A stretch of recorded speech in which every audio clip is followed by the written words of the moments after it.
আমি Anindita leaving my American ড্রিমের নতুন আরেকটা ব্লগে সবাইকে আবার স্বাগত জানাই। একটা সপ্তাহে স্প্রিং ব্রেক কিন্তু কেটে গেছে, সোমবার থেকে বাচ্চাদের আবার স্কুল শুরু হয়েছে। সেরকমই আজকে একটা গতানুগতিক দিন, সকালবেলাটা কিন্তু শুরুই হয়েছিল একই রকমভাবে। একটা ছুটি মানে কিন্তু আবার নতুন করে কিছুটা এনার্জি সঞ্চয় করে নেওয়া, তার সঙ্গে বাচ্চাদের লাঞ্চ আর তার সঙ্গে ওদের স্কুলের টিফিনেরও খানিকটা ব্যবস্থা করে রাখা। তাই এই ছুটি চলাকালীনই ঘুরতে যেমন আমরা বেরিয়েছিলাম ঠিকই, তার সঙ্গে কিন্তু বেশ খানিকটা কাজও এগিয়ে রেখেছি। তার মধ্যে প্রধান কাজ সেটা হয়তো আপনারা সবাই জানেন, বাচ্চারা ধোসা ইডলি খেতে ভীষণ ভালোবাসে। তো সে কারণে ছুটির মধ্যেই কিন্তু বসে বসে এই ব্যাটারটা বানিয়ে রেখেছিলাম। আর সত্যি জানেন তো, ভীষণ সুবিধা হয় এই চট করে একটা উত্তাপাম বানিয়ে দেওয়া বা ইডলি বানিয়ে দেওয়া, বা কোনোদিনও ডিনারে কিছু খেতে না চাইলে একটু চট করে ধোসা বানিয়ে দেওয়া ভীষণ হেল্প হয়। আর এমনিতে রণবাবু একেবারে পুরোপুরি আমেরিকান হলেও তার সর্বদা আমেরিকান খাবার ভালো লাগলেও এই ধোসা উত্তাপামের কাছে কিন্তু সেও বেশ খানিকটা গলে যায়। তো সেই কারণে যেদিনকে এই উত্তাপামটা বানায়, এক কথায় কিন্তু সেও দিদির সঙ্গে কিন্তু লাঞ্চটা নিয়ে যায়। তো বানিয়ে দিচ্ছি প্রথমে রিনিকে। রিনির লাঞ্চ বক্সটা প্যাক হয়ে গেলে তারপরে কিন্তু রনরটাও একসাথে করে রাখবো। আসলে রিনি এখন একটু বড় হয়ে যাওয়াতে ও কিন্তু নিজেই তৈরি হতে পারে, কিন্তু রনকে তৈরি করতে গেলে সেই আমাকেই খানিকটা ওই হাত লাগাতে হয়। তো সেই কারণে আগের থেকে লাঞ্চটা রেডি করে দিচ্ছি। আর এইদিকে সমস্যা হয়েছে জানেন তো, এই জবের থেকে ডেলাইট সেভিং অন শুরু হয়েছে। এবার সকালটা এত তাড়াতাড়ি হচ্ছে, দেখতেই পাচ্ছেন বাইরে কিন্তু রীতিমতন এখন অন্ধকার। সেই অন্ধকারের মধ্যেই কিন্তু রিনি বেরিয়ে গেল। তাও ওই যে দূরে দেখতে পাচ্ছেন আরেকজন যাচ্ছে, যেহেতু ওই পাড়ার থেকে 3-4 জন এদিকে আর ওদিকে পাড়ায় আরও বেশ খানিক কিছু ছেলেমেয়ে যায়। তো সেই কারণে একা একা ছাড়তেও কিন্তু অতটা ভয় লাগে না। যদিও এর মাঝখানে জানেন তো আবার দুদিন ভীষণ ঠান্ডা পড়েছিল, মানে সেই টেম্পারেচার 2-3 ডিগ্রিতে আবার নেমে গেছিলো। তখন ওই তুহিনী দুদিন ছেড়ে এসেছিলো, কিন্তু আবার একটু ওয়েদারটা ভালো হওয়াতে এখন রিনি নিজেই যেতে আরম্ভ করেছে।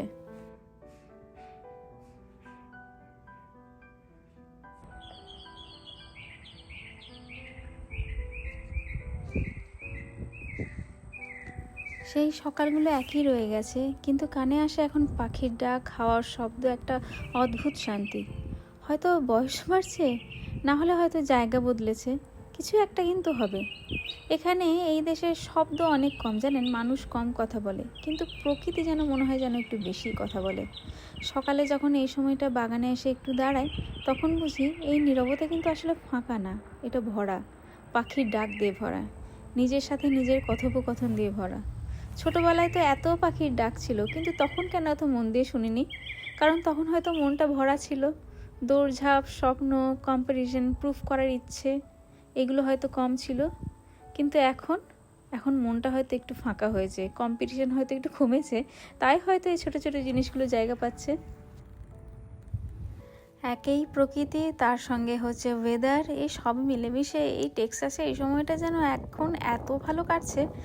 তো ঝট করে রান্নার মাঝেই চলে এসেছিলাম একটু এক ফাঁকে কটা ধনে পাতা আর তার সঙ্গে পুদিনা পাতা তুলবো বলে। বাড়িতে ওইদিকে চলছে ভেতরে চিকেন রান্না, তো সেই চিকেন রান্নার জন্যই কিন্তু একদম ফ্রেশ দেখুন ধনে পাতা আর পুদিনা পাতা পেয়ে গেলাম। আর জানেন, এই এতদিন শীতকালে মনে হচ্ছিল যে গাছগুলো প্রায় মরে গেছে, হয়তো আর সেগুলো বাঁচবে না, স্প্রিংয়ের শুরুতেই এত সুন্দর আবার সেগুলো ঝকমকে সবুজ হয়ে উঠেছে। আমি তখন বুঝে পাচ্ছি না যে এই পুদিনা আমি কোন দিক থেকে থামাবো। চারিদিকে দেখছি ক্রমশ ছড়িয়ে গেছে। ঠিকই বন্ধুরা বলেছিল যে একবার যখন নিচে লাগাচ্ছি সে দেখবি একদম আগাছার মতন ছড়াবে, আর ঠিক তাই দেখুন, নিজের বেডে তো রয়েছে, আবার পাশাপাশি সমস্ত বেডগুলোতেও কিন্তু ছড়িয়ে পড়ছে দ্রুত। আজকে লাঞ্চে শুধুমাত্র ভাত আর তার সঙ্গে চিকেনটা যদিও একটু যত্ন করেই আজকে করলাম, একটু অন্যরকমভাবে রেসিপি দেখে ইউটিউব থেকে একটা রেসিপি পেয়ে গেলাম চিকেন আফগানি, তো সেটাই ট্রাই করছি। আসলে বললাম বাড়িতে এখন এত পুদিনা আর ধনেপাতা, সমস্ত রান্নাতেই এখন ওগুলো না দিলে আর হচ্ছে না। তো যাই হোক, এখন রান্নাটা করে চট করে এখনই যাব আবার আমি রনকে একটু বাস স্টপ থেকে আনতে।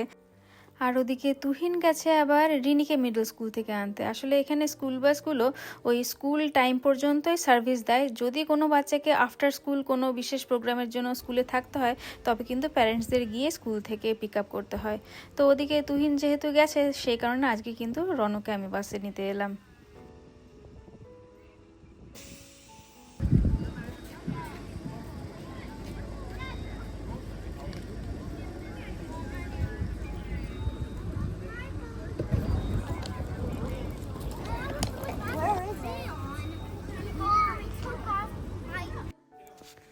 স্কুল থেকে ফিরে চলছে এক একটা কসরত। তবে আজকে জানেন একটা জিনিস বেশ ভালো লাগলো, রিনি ক্লাস 7-এ ওর একটা নতুন ইলেকটিভ হয়েছে ইঞ্জিনিয়ারিং।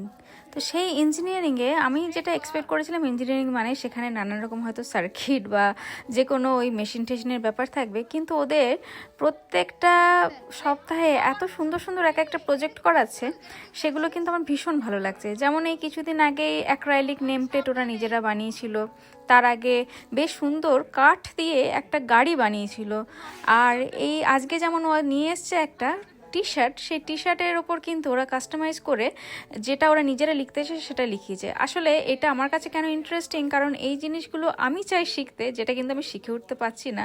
আর দেখছি এখানে এই ক্লাস 7 থেকেই কিন্তু ওরা ওদের সিলেবাসের মধ্যে এই সমস্ত জিনিসপত্র যেগুলো নিয়ে পরবর্তীকালে ওরা কেরিয়ার একটা গড়তে পারে, সেগুলো কিন্তু এখনই ওদের সেই শিক্ষাটা দেওয়া হচ্ছে। না নিহারিকা ক্রিকেট মেশিনটা ওটা বাইনারির উপরে কাট করবে, বাইনারি থেকে আমরা পিসগুলো পিল করব। তুই শিখেনি, তুই এর কি ক্রিকেটে করলি? ইয়েস, তুই তাহলে ক্রিকেট তুই পারবি তাহলে? আমরা তো অপারেট করি, টিচারগুলো ও অপারেট টিচার করেছে, হ্যাঁ। ক্রিকেট মেশিনের উপরে আমার এটা খুব শেখার ইচ্ছা আছে, জানিস তুই? আমার এটা খুব শেখার ইচ্ছা আছে ক্রিকেট মেশিনে না এইভাবে জামা কাপড় কাস্টমাইজ করা, এটাও খুব ভালো একটা মানে বিজনেস এখানে। তো রিনি শিখে গেছে কিন্তু মেশিন চালানোটা শেখেনি বলছে, প্রসেসটা শিখেছে কিন্তু মেশিনটা কি ক্রিকেটটা কিভাবে চালাতে হয় ওটা জানে না। ঠিকই তো আছে সাইজ, তুই বলে বড় হয়েছে, পারফেক্ট পারফেক্ট একদম পারফেক্ট। এটা ও নিচটা একটু ঠিক আছে, ওটা গুটিয়ে নেওয়া যায়, কিন্তু গায়ে তো পারফেক্ট হয়েছে একদম। আর এটাও নিচটা বাজে লাগছে না রিনি, বাইরে চলে গেছে তাই না? একটু সাইডে গেছে, ভালোই হয়েছে। সেন্টারে করতে পারতিস? আমি সাইডে করতে চাইছি, কেন সেন্টারে সবসময় ইয়ে লাগে, অ্যাট্রাকটিভ লাগে। আমি এই জায়গাতেই করতে চাই। ভালো, এই তোদের স্কুলের এইগুলো আমার বেশ ভালো লাগে, মানে আমি এটা ট্রাই করতে চাইছি জামাটা। সিলেবাসের জিনিস কিন্তু এমন সুন্দর শেখাচ্ছে যে পরবর্তীকালে তোর এটাকে মানে একটা মানে ওই আর কি বিজনেস বা ইয়ে করতেও ক্যারিয়ার করতেও লাগতে পারে। হ্যাঁ নেম প্লেটটা আমাদের এখানকার স্কুলের এইগুলো আমার বেশ ভালো লাগে। হ্যাঁ না না আমি যদি শিখতে পারতাম না আমি এটা নিয়ে বিজনেস শুরু করে দিতাম, সত্যি তো আমি শিখতে পারলে আমি বিজনেস শুরু করে দিই। ক্রিকেট মেশিন কিনলে এগুলো হয়ে যায়। না মেশিনটা খুব কঠিন, আমি ভাবলাম যে রিনি শিখে গেছে, রিনিকে দেখো শিখে নেবো। হ্যাঁ না সেটা সেটা ঠিকই ঠিক আছে, আমার চিকেন পুড়ে যাচ্ছে। Next project resin. কেমন হয়েছে? awesome হয়েছে, awesome, মানে আমার যে লাগছে না খেতে হাড়া বাড়া chicken. I say every day because mommy cook every day great, that's why. Because daddy likes my cooking, that's why he says it every day. 15 বছরের অভ্যেস, 15 বছরের অভ্যেসে কত কিছু চেঞ্জ হয়ে যায়, সেখানে তো মানুষের মুখের স্বাদ চেঞ্জ হবেই, তাই না বলুন? যে কিছুই রান্না করি না কেন, সে একটা প্লেন ডাল হোক বা চিকেন হোক, তুই প্রত্যেক দিনই খেয়ে একটা কথা বলে, ওহ যা খেলাম।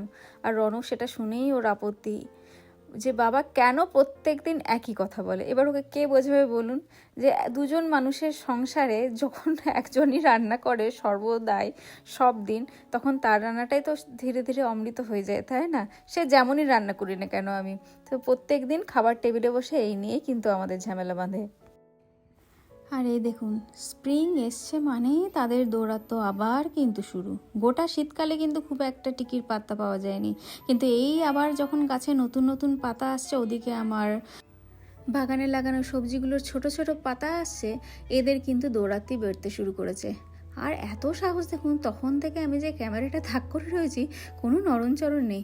অবশ্য ভয় কিসের, কারণ জানি এই যে সমস্ত কিছু ঢাকা দেওয়া রয়েছে জালে, এগুলো তো খাওয়া সম্ভব নয়। কিন্তু এই সবেমাত্র একটা গোলাপ ভেবেছিলাম যে না এটা অনেকটা বড় হয়ে গেছে, এটাকে এবার জালমুক্ত করাই যাক। কিন্তু দেখুন একদম চুপি চুপি চোখের সামনে থেকে পাতা খেয়ে পালালো।